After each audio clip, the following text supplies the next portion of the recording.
오늘 우리에게 주시는 하나님의 말씀은 열왕기상 19장 7절에서 8절 말씀입니다. 여호와의 천사가 또다시 와서 어루만지며 이르되 일어나 먹으라 내가 갈 길을 다 가지 못할까 하노라 하는지라. 이에 일어나 먹고 마시고 그 음식물의 힘을 의지하여 40주 40야를 가서 하나님의 산 호렙에 이르니라. 아멘. 5월 8일은 어버이날입니다. 나를 이 땅에 태어나게 하신 부모님, 또 이렇게까지 길러주신 그 부모의 은혜에 감사하자는 의미로 제정된 날이죠. 부모로서는 참 행복한 날입니다. 가슴에 카네이션 하나 달면 참 보람되고 뿌듯한 그런 날입니다. 그런데 언젠가부터 이 어버이날이 반갑지 않다라고 얘기하는 분들이 주변에 많이 계십니다.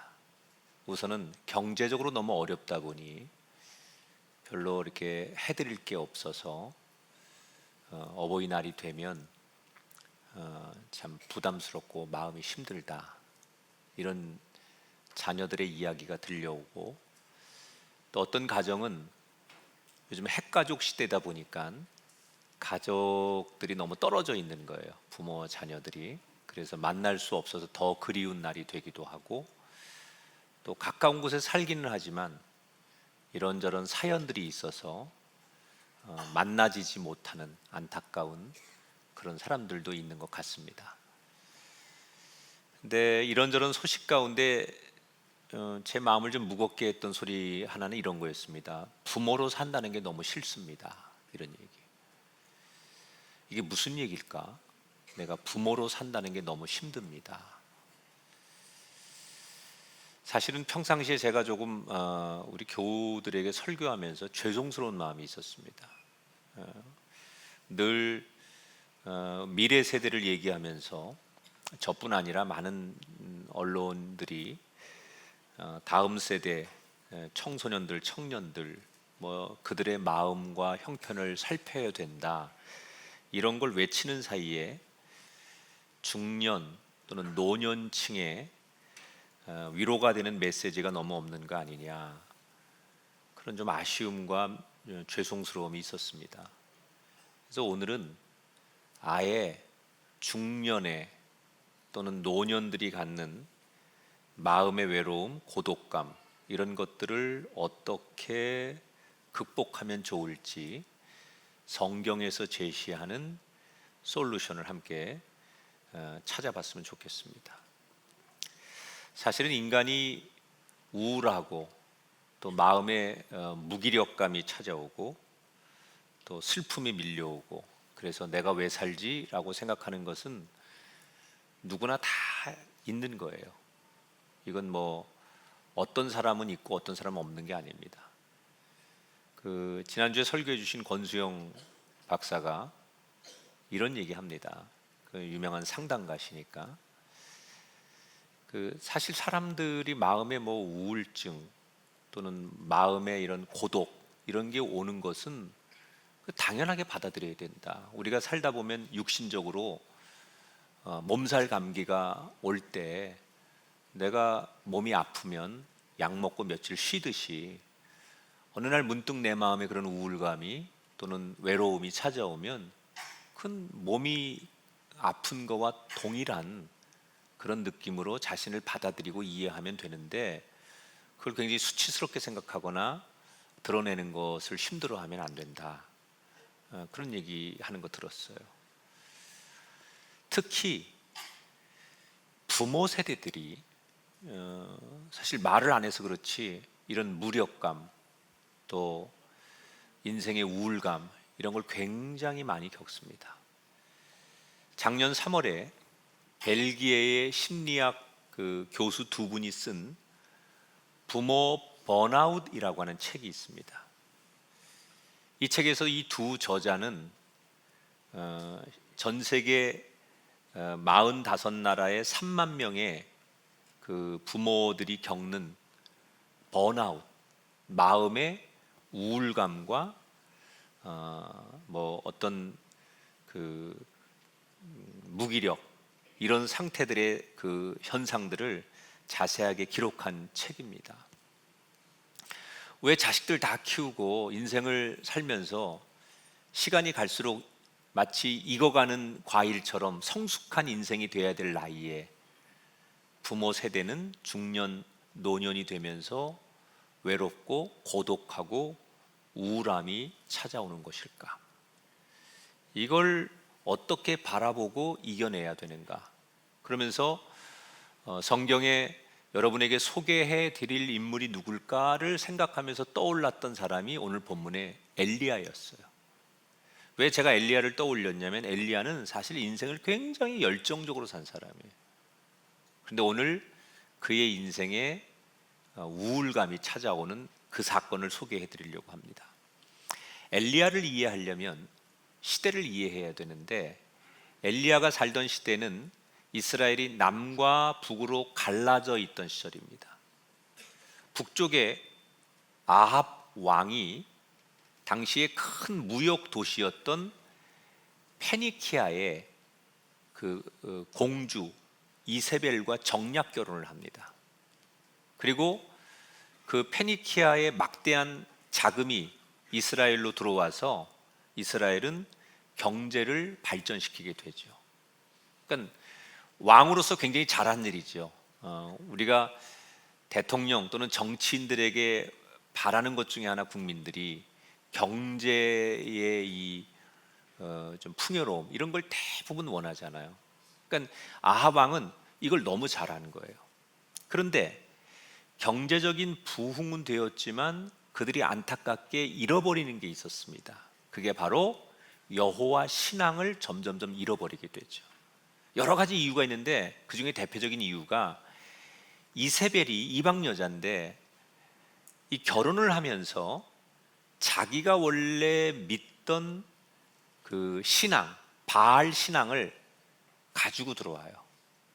그리고 그 막대한 자금력과 함께 바알 신앙을 이스라엘의 경제 개혁이라는 명목 아래 이 바알 신앙을 국가의 근간으로 만들어 놓고 그래서 여호와 신앙을 상대적으로 무너뜨리게 됩니다.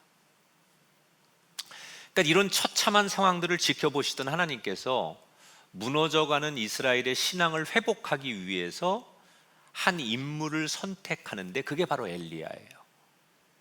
그래서 엘리야를 딱 부른 다음에 하나님께서 이스라엘 땅에 재앙을 내리시죠. 3년 동안 비가 오지 않는 가뭄을 내리십니다. 이 가뭄으로 인해서 경제가 3년 동안 완전히 붕괴되고 사람들은 생존 위기에 몰리게 됩니다. 여러분, 우리가 역사에서 배울 수 있는 교훈들이 있는데 그 중에 하나가 하나님 없는 경제 발전이 얼마나 위험한 건가를 알아야 돼요. 우리나라 정말 잘 살지요. 제가 지난주에 독일, 스페인, 포르투갈 이렇게 교단의 감독들하고 다녀올 일이 있어 갔는데 정말 우리나라가 가서 막상 그 나라 경제 지표하고 비교를 해보니까 너무 잘 사는 거예요. 우리가 옛날에 유럽 그리고 뭐 서구 그랬는데 지금은 가보면 우리나라가 얼마나 대단한 나라고 위상이 높아졌고 잘 사는지를 실감을 할 것 같아요. 근데 저는 이 오늘 성경에도 등장하지만 하나님이 없이 경제가 부흥하고 잘 사는 게 이게 얼마나 위험한 건지 알아야 돼요. 어느 날 아합 왕과 하나님이 새로운 부흥을 일으키려고 선택한 엘리야가 만나게 됩니다. 그리고 서로가 서로를 향해서 자기가 믿는 신에 대한 이야기를 가지고 그들이 내기를 하죠.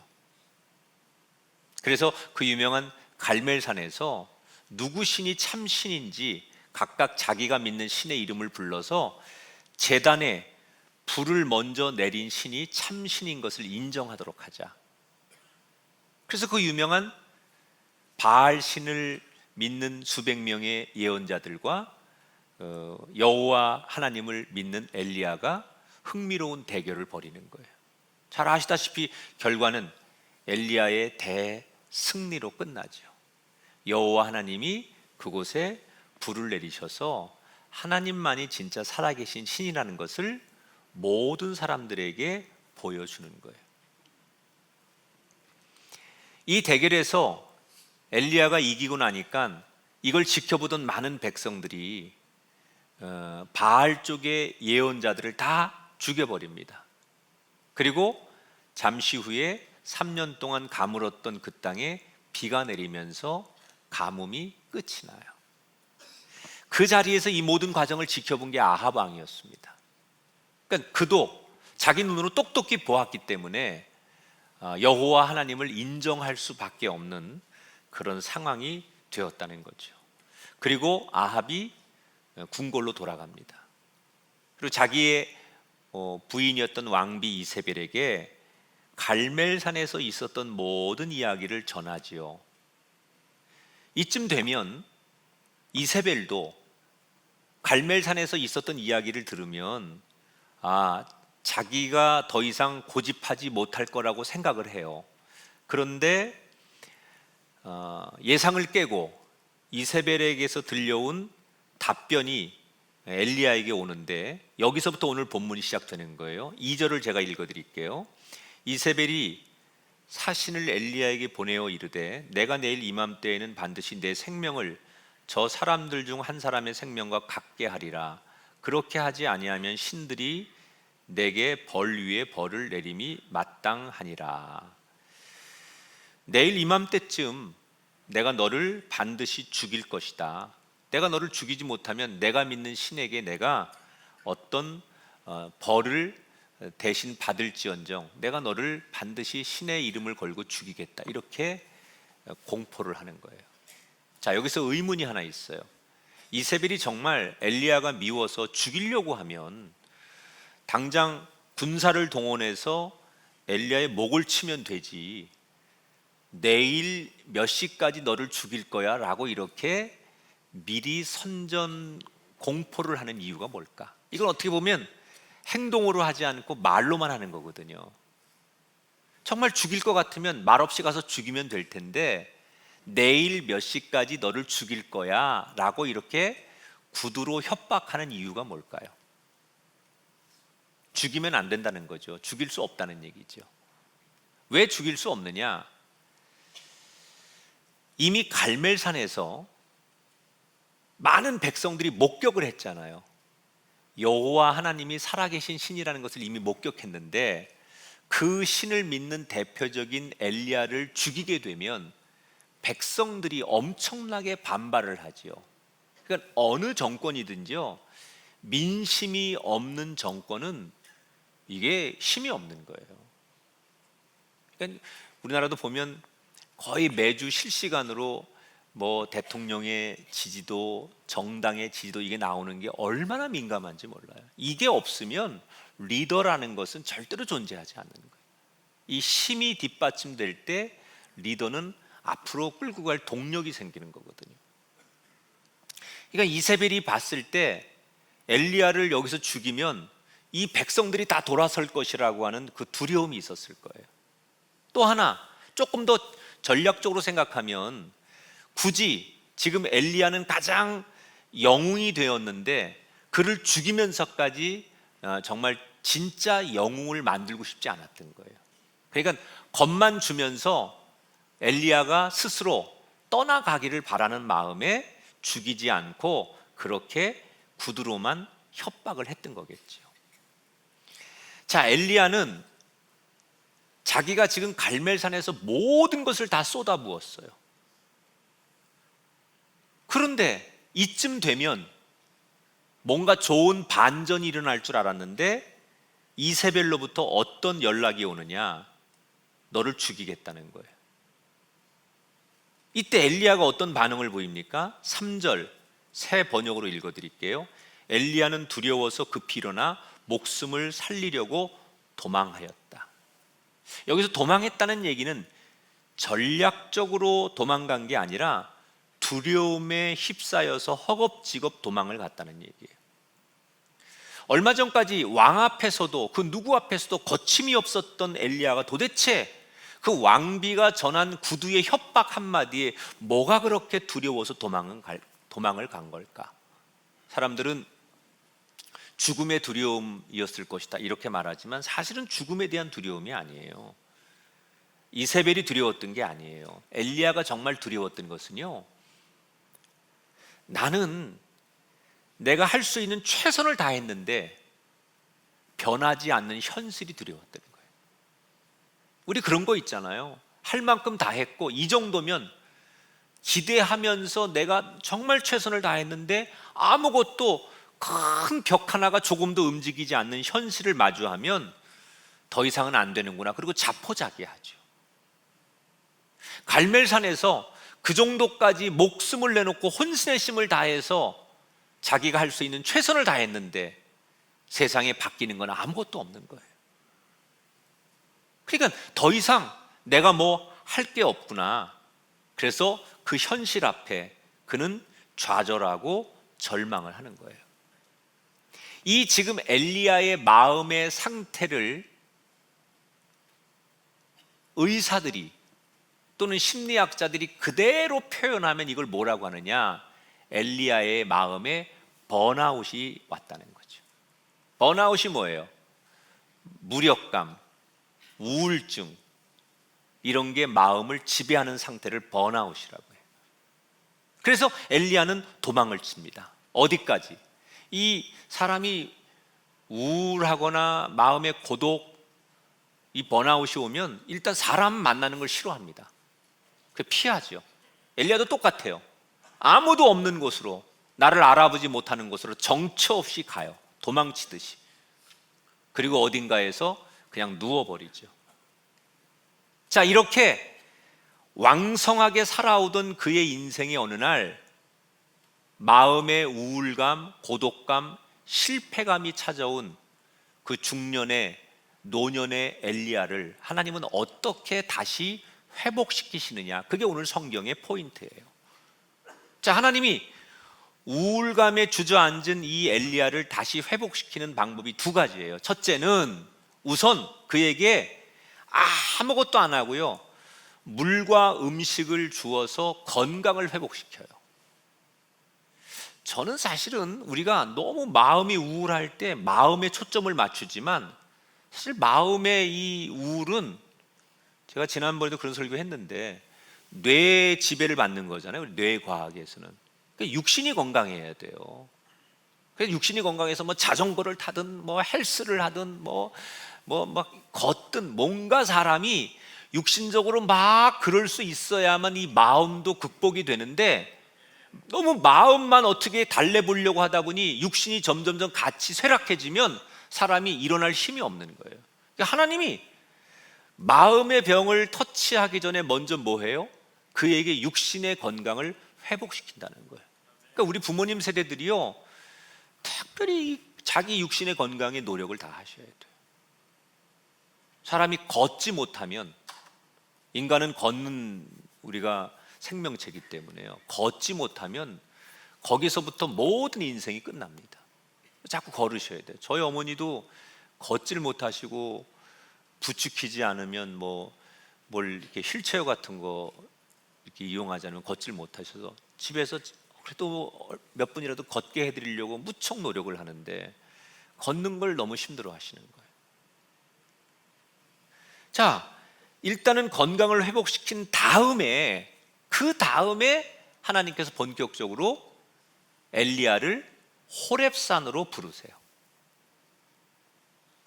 사람이 자기가 늘 익숙한 곳에서 좀 벗어나야만 그 마음이 회복되는 거잖아요. 그래서 우리가 좀 심란하거나 힘들면 자기가 일하는 곳, 자기의 가정에서, 일상에서 좀 벗어나고 싶어 하죠. 여행을 간다든지 사람 만나는 게 다 그런 거예요.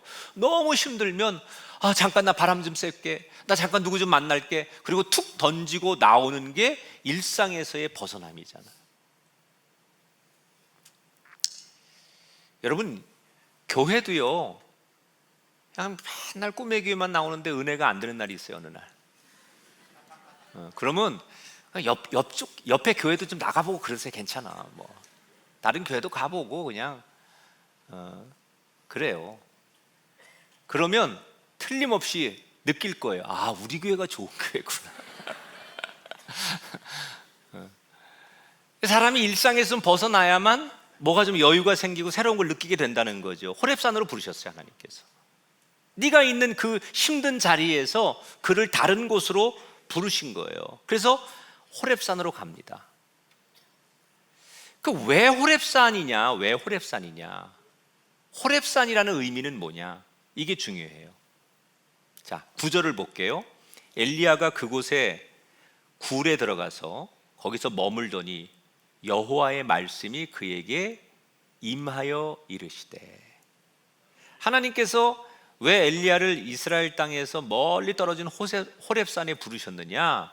따라합시다. 여호와의 말씀이 임하니. 여러분, 하나님을 만나는 방법이 뭐예요? 우리는 말씀을 듣는 거예요. 하나님은 어느 때든지 어떤 누구를 만날 때 말씀으로 만나 주시는 거예요. 그러니까 말씀을 잘 듣는다는 건 하나님을 제대로 만나는 거예요. 그러니까 하나님이 무슨 뭐 이렇게 산신령처럼 또는 어떤 뭐 인간의 모습처럼 나타나시는 게 아니라 하나님은 인간을 만나주는 그 방법을 말씀으로 만나 주시잖아요. 지금 엘리야를 호렙산으로 초대하시고 나서 하나님이 여호와의 말씀이 그에게 임했다. 하나님을 제대로 만나는 거예요.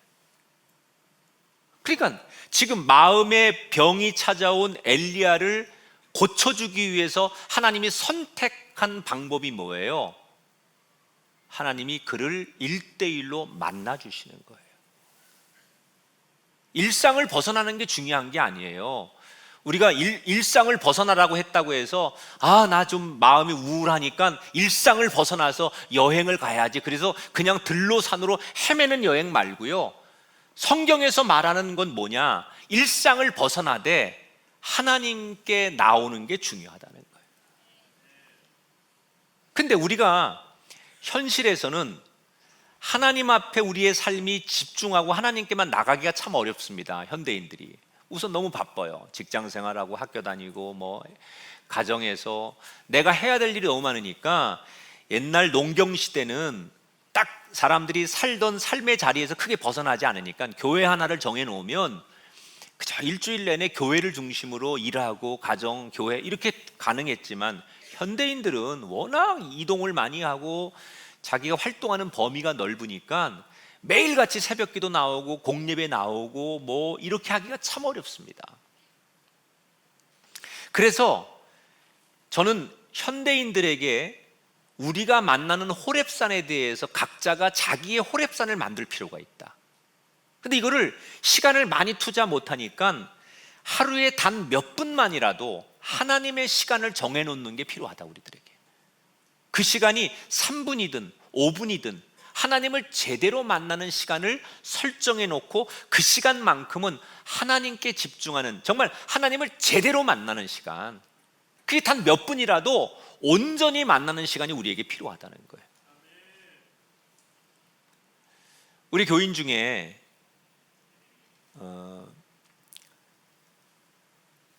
남편 없이 아이들을 홀로 키우시는 여자 집사님이 계셨어요.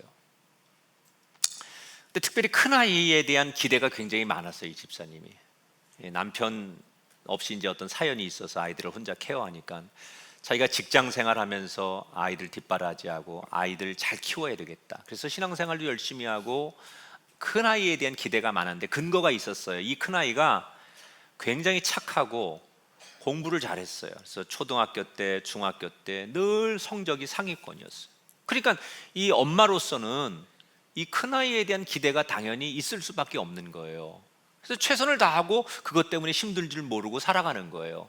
그런데 이 아이가 고등학교를 진학하고 나서부터 자꾸 엇나가기 시작하는 거예요. 우선 뭐 주변에 안 좋은 친구들과 어울려 다니고, 생전 안 그러던 아이가 부모님께 반항하고, 그리고 공부에 관심이 없어 성적이 곤두박질 치죠. 타일러도 보고 혼도 내봤지만 조금도 변화가 생기지 않는 거예요. 그러면서 이 집사님이 어느 날 지쳐버린 거죠. 내가 이렇게 살아서 뭐해? 내 인생을 위해서 내가 남편 없이 이 아이들만 바라보면서 내가 정말 최선을 다하고 앞만 보고 살아왔는데 전혀 이 아이들에 대한 실망, 기대할 것이 없게 되자 이 집사님 마음속에 소위 우울감이 찾아온 거예요. 밤에 잠을 잘 수 없는 불면증까지 찾아오고, 그래서 교회만 오면 목사님을 붙들고 울면서 자기의 신세를 한탄하는 거죠. 자, 이 집사님에게 어떤 솔루션을 주면 좋을까 고민을 하다가 이렇게 얘기를 했어요.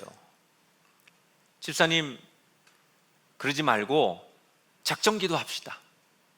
그런데 매일 직장 다니고 뭐 바쁘니까 매일 새벽기도 나오거나 공예배 나올 수 없으니 하루에 딱 5분씩만 하나님 앞에 기도합시다. 목회자들도 기도해 드릴 테니 집사님도 약속하십시오. 꼭 하루에 5분은 시간을 내서 하나님 앞에 기도하십시다. 그러니까 혼자는 못하니까 같이 중보하겠다고 약속을 하고 하루에 5분을 시간을 내서 기도하는 것을 제안을 했어요. 그래서 이 집사님이 힘드니까 그렇게 하겠다고 목회자들의 권면을 받아들여서 기도를 하는데 어떻게 하느냐, 아침에 출근을 하는데 평상시보다 10분을 일찍 출근하는 거예요. 그리고 어디로 가느냐, 아무도 방해하지 않는 좋은 공간이 있어요. 여러분 들어보셨어요? 화장실 기도라고. 이 화장실 기도가 위력이 있습니다. 한번 써먹어 보세요. 화장실에 딱 들어가서 5분간 조용히 하나님과 나만의 시간을 갖는 거예요. 한 달이 지나고 2달이 지나고 3달 정도가 지났어요. 매일같이 5분을 기도하기 위해서 화장실 가서 하나님 앞에 기도하는 것이 3달쯤 흐르니까 이 집사님이 달라지기 시작하는 거예요. 뭐가 달라지느냐? 아무것도 바뀐 게 없는데 자기 마음속에 응어리가, 이게 막 돌덩이처럼 단단한 응어리가 가슴에 있었는데 이게 한 3달쯤 지나니까 조금씩 마치 빗물에 씻겨 나가듯이 이 응어리가 조금씩 떨어져 나가고 씻기고 어느 날 마음의 평안이 찾아오더래요. 그러면서 세상을 보는, 삶을 보는 눈이 달라지기 시작하는 거예요. 그래, 당연히 그렇게 빗나가는, 기대했지만 빗나가고 막 살아가는 그 큰 아이를 보는 눈도 달라지는 거예요. 그러니까 그 아이를 있는 그대로 이 집사님이 품어주게 되는 거예요. 그랬더니 어떤 변화가 오느냐, 이번엔 자녀가 달라지는 거예요. 그런 나를 늘 엄마가 막 얘기하고 뭐라고 하고 막 그래서 더 빗나갔던 아이가 그냥 있는 그대로 자신을 이해해주고 품어주고 사랑해주는 엄마 앞에 이 자녀도 뭔가 조금씩 느끼면서 달라지기 시작하는 거예요. 결국 집사님도 그 아들도 다 회복해서 지금은 교회에 함께 봉사하는 사람이 됐어요. 여러분, 우리 목사님들이 이런 얘기했습니다. 5분 동안 하나님 앞에 집중해 보자라고 얘기를 했지만 그게 이렇게 한 영혼을, 귀한 가정을 살릴 줄 몰랐습니다. 여러분, 어쩌면 우리에게 이 집사님이 했던 짧지만 하나님께만 전적으로 우리가 하나님을 만나는 이 5분의 시간, 이게 우리에게 필요하지 않을까. 특히 인생이 너무 힘들고 고독하고 우울한 사람들은 꼭 이 이야기를 기억하세요. 나도 하나님 앞에 단 5분이라도 내가 하나님 앞에 5분이 안 되면 3분도 괜찮아요. 그 시간을 매일같이 하나님과 내가 독대하는 시간으로, 하나님을 제대로 만나는 시간으로 들여보면 그 장소가 이 집사님처럼 화장실이든 아니면 여러분 차 안이든 아니면 여러분 일하는 사무실의 어느 일터든 그곳에서 여러분이 정해놓은 시간에 하나님 앞에 단 3분이든 5분이든 하나님을 제대로 만나면 그곳이 여러분 인생의 호렙산이 될 줄 믿습니다. 우리에게 이런 게 필요하지 않냐는 거예요. 그 호렙산에서 하나님을 제대로 만나는 사건이 있어야만 우리의 마음의 병들을 극복할 수 있다.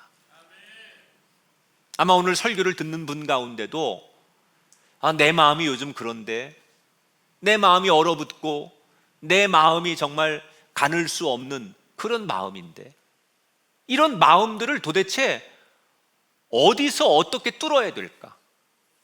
여러분, 우리 그 한의사들이 보면요, 아주 작은 침구멍이 온 몸에 막힌 혀를 뚫습니다. 이 몸에 혈이라는 게 딱 막혀 있는데 그 어디에 딱 작은 바늘 하나를 침을 딱 놓으면 그것이 온 몸에 그 혈을 뚫게 하는 거예요. 거창하지 않아도 돼요. 우리가 우리의 마음을 고치는데 뭐 대단한 것이 있어야 되는 게 아니에요. 핵심을 뚫는 마음의 침을 만나면 우리 인생의 거대한 막혔던 혈과 같은 우리 인생이 뚫리게 되는 거예요.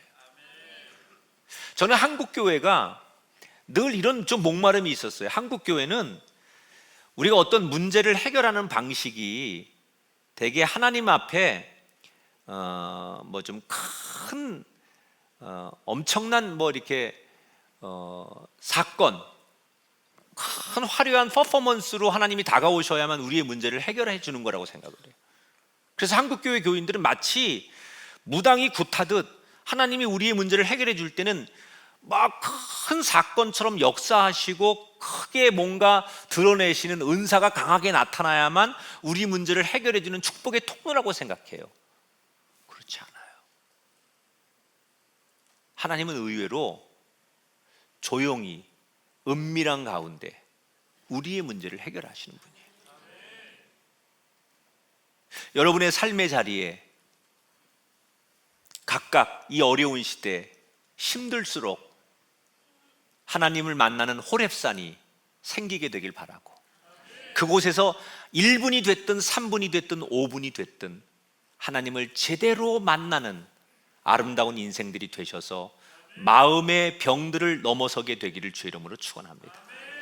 자, 이렇게 호렙산으로 불려간 이 엘리야, 너무 마음의 상처가 크니까 쉽게 마음이 안 열리는 거예요. 그래서 이 엘리야의 마음을 회복시키기 위해 하나님께서 그 다음에 하신 게 뭐냐면 엄청난 큰 현상을 보여줘요.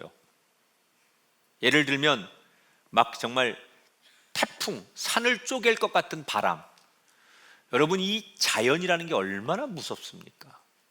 자연이 돌변하면요, 인간은 정말 아무것도 아니죠.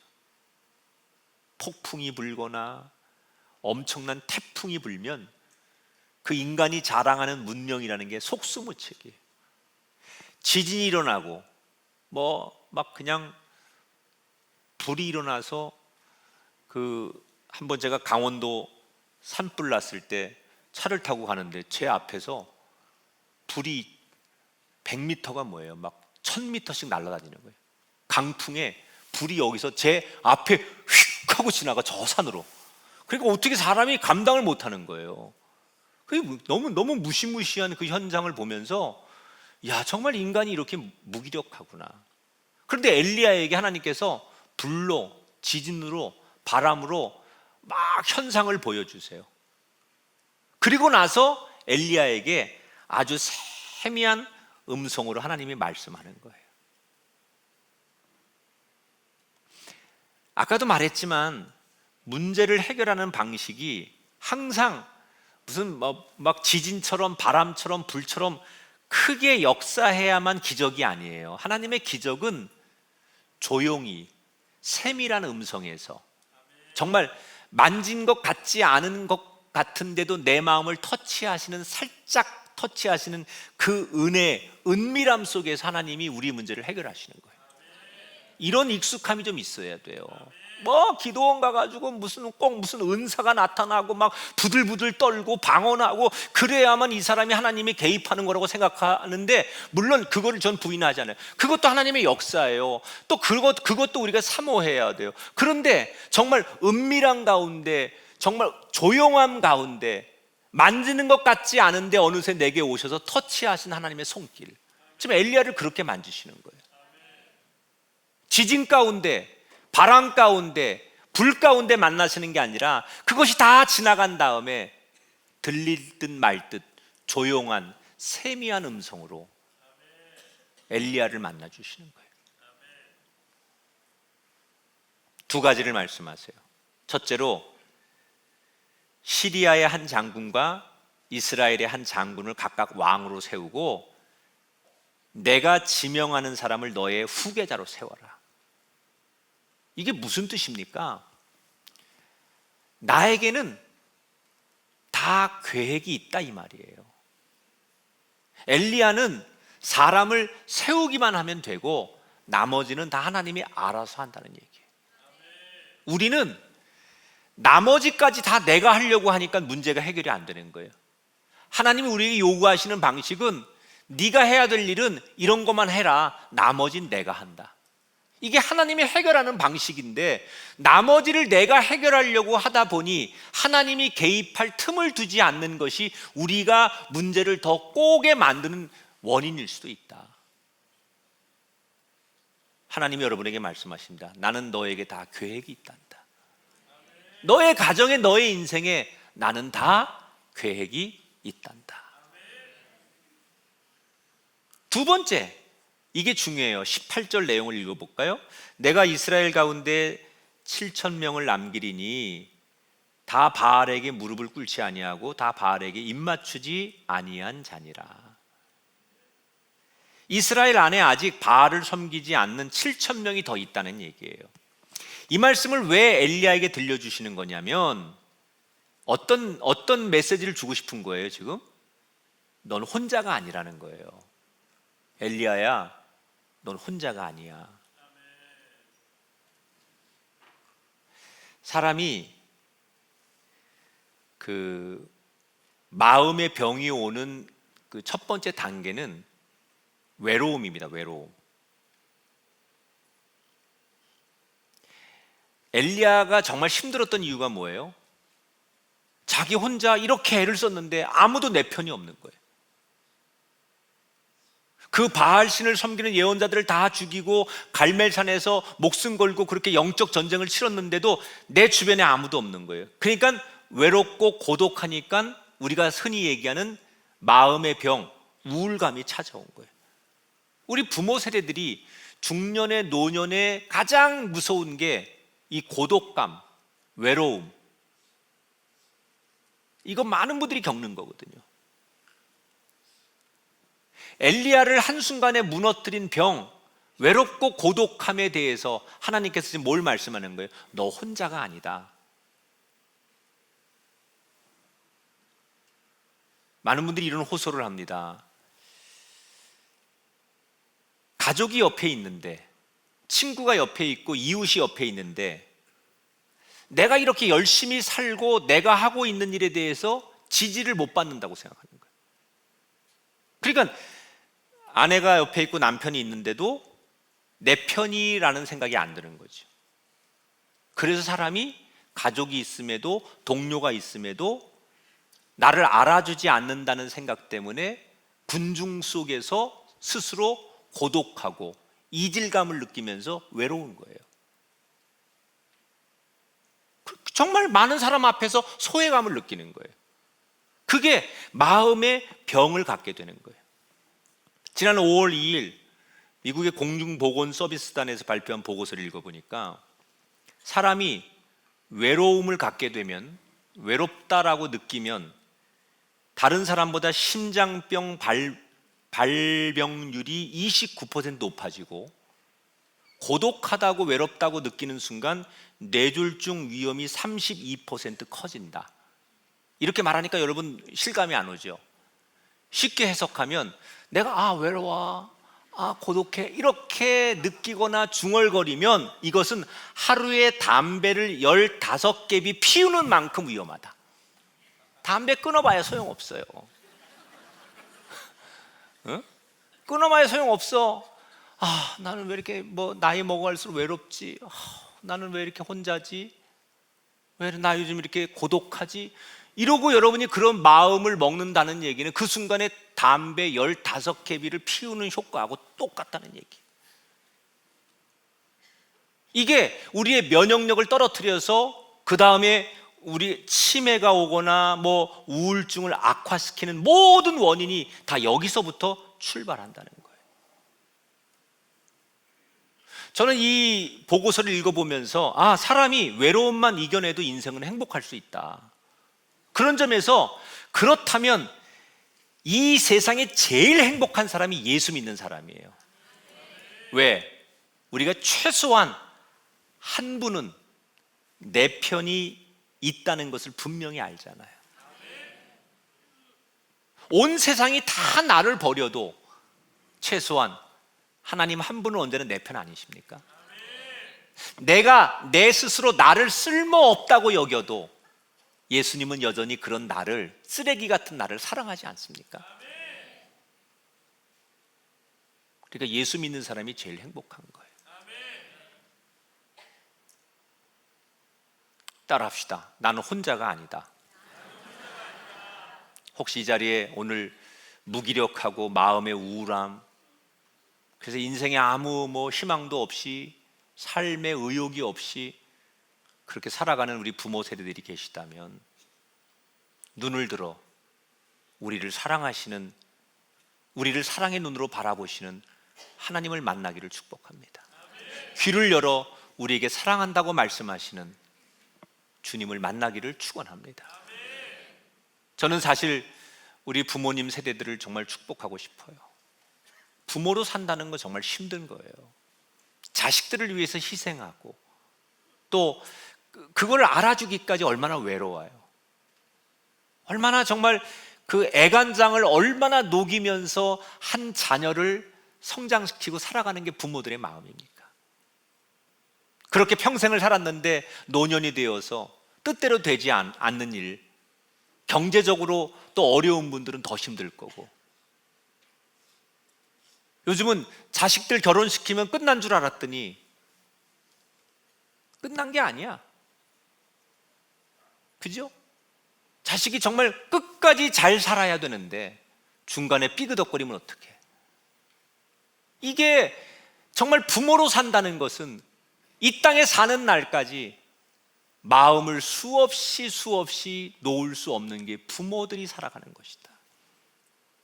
그래서 이 교인들 주일날 이 댓글창에 기도 제목 올린 거 보면 그 부모들의 그 기도는 한결같아요. 자녀들을 위한 거, 가정을 위한 기도.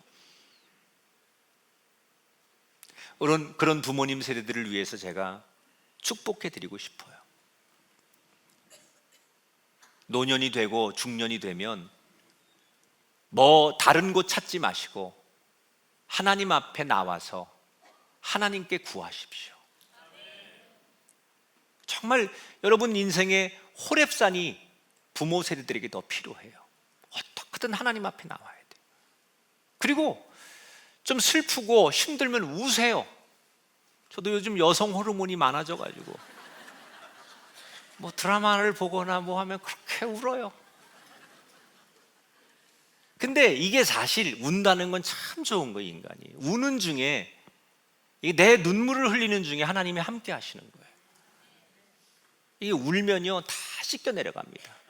서글펐던 감정, 속상한 감정, 이런 것들이 울면서 그 눈물이라는 것 속에 다 이렇게 씻겨 내려가는 것 같아요.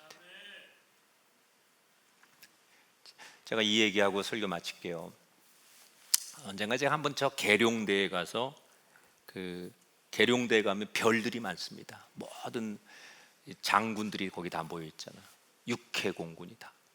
거기 딱 가서 또 참모총장, 두 육군 공군 참모총장이 참석하시고 하는 데가 설교를 할 때가 있었어요. 별을 다 못 셌어요 제가 그날. 너무 별들이 많으셔서. 설교를 하고 그분들이 이제 뭐 소개하고 기념 촬영하고 식사를 같이 하는 거예요. 근데 한 참모총장이 저한테 이렇게 물어봤어요. 목사님, 군인들이 전쟁에서 이기려면 필요한 게 뭐라고 생각하세요? 그래요. 여러분, 군인들이 전쟁에서 이기려면 뭐가 필요해요? 예? 뭐가 필요해요? 안 들려요. 무기, 무기 필요하죠. 무기 필요해요. 나도 그런 줄 알았어요. 근데 두 가지 얘기하시더라고. 군기가 필요해. 군기가. 군인의 정신, 군기가 있어야 돼. 이게 없으면 안 되죠. 군인들이 오늘 우리 파업이야 파업, 뭐 이거 훈련 안 받아, 뭐 이러면 이제 큰일 나는 거예요. 군대는 아니, 군기가 팍 들어가지고 엘스마 뭐 이러고 뭐 그 얘기해야 이게 군인이죠. 그런데 이 군기보다 더 중요한 게 있다는 거야. 그게 뭐냐? 사기래요, 사기. 군인들의 사기를 올려줘야 된다는 거예요. 그러니까 군기만 가지고 안 되고 어떻게 하면 사기를 줄 것이냐. 그래서 옛날처럼 차렷, 열중 이거 갖고는 안 되고 하나하나 다듬고 자식처럼 품어주고, 그래서 이 군인들이 정말 사기가 올라와서 막 열심히 살아갈 군대 생활을 하려고 하는 노력들이 가져야만 그게 전쟁에 나가 승리를 거두는 원동력이 된다는 거예요. 제가 그 이야기를 들으면서 정말 공감이 되는 거예요. 아, 나는 우리 교인들에게 군기를 잡는 사람인가, 사기를 불러일으키는 사람인가, 내가 우리 애들에게 어느 쪽의 아빠일까, 내 아내에게 나는 어떤 남편일까, 내가 만나는 사람에게 나는 어떤 사람일까. 그래서 많이 제가 저를 돌아보고 많이 반성을 했어요. 아, 맞다. 하나님이 저라는 인생에게 너 차렷, 자식이 와라, 열중시어, 힘 안 줘, 어깨다 힘 안 줘, 이러면서 저한테 군기만 잡는 하나님, 엄한 하나님이었다면 제가 여기 못 있었을 것이다. 나 같은 인생에게 하나님께서 괜찮다, 일어나라, 그리고 용기를 주시고 사기를 불어넣어 주시고, 그랬기 때문에 내가 존재하는구나. 그러면서 제가 사실 그때 많이 느꼈어요. 아, 내 교인들에게, 내가 만나는 사람들에게 이렇게 사기를 주고 용기를 주는 목사가 돼야겠구나. 팍팍 용기를 드립니다. 여러분, 격려합니다. 근데 사실은 이 격려의 원천은 하나님 아닙니까? 우리가 교회에 와서 이 바쁜 시간에 여러분이 교회에 와서 앉아 있으면서 뭘 얻을 수 있어요? 그 하나님으로부터 오는 용기, 하나님이 나를 격려하시는 거, 우리 가정과 나의 자녀들의 인생에 하나님이 주시는 그 용기를 가지고 여러분 돌아가 다시 세상과 전쟁하는 거 아니겠습니까? 엘리야는 하나님이 주시는 그 사기 격려로 다시 일어나서 쓰러지지 않는 인생을 살았던 사람. 오늘 부모 세대들이나 우리 중년, 노년에 정말 고독하고 힘들어하는 많은 분들에게 이 메시지를 선물하면서 여러분 엘리야처럼 마음을 극복하시고 건강하게, 정말 기쁘게, 누구보다 행복하게, 길지 않은 인생이지만 그렇게 살다가 정말 어느 시인의 여행처럼 소풍 잘 왔다가 하나님 나라로 돌아갈 수 있는 아름다운 인생들이 되시기를 주님의 이름으로 축원드립니다.